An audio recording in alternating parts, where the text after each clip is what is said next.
位于香格里拉东边22公里，有着人间最后一块净土之称的普达措国家公园，最高海拔4159.1公尺，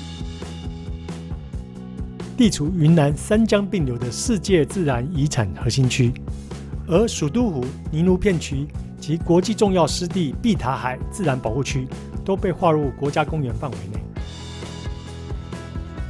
普达措国家公园自从2007年6月21号正式开始接待游客，是中国国家5A 级旅游风景区。普达措在藏语中代表着神助乘舟到达湖的彼岸。普达措国家公园拥有良好的地质地貌、湖泊湿地、森林草甸、河谷溪流、珍奇动植物等，整体原始生态环境保存完好。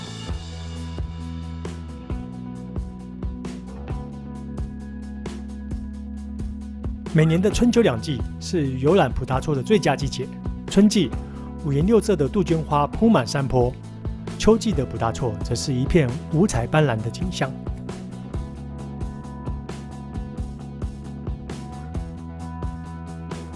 蜀都湖木栈道全长3.3公里，可依个人体力选择行走。不想走的话，也可以直接乘坐环保巴士到下一站，或是乘坐游船观景。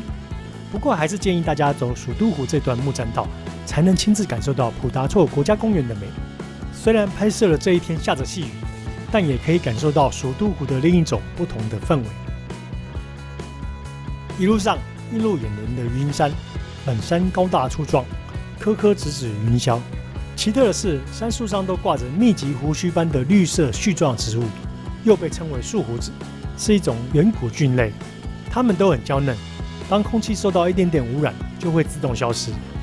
只有在空气无污染的环境下才能长出来。因此，树胡子是测量空气品质的测量表，同时也是滇金丝猴的主要食物。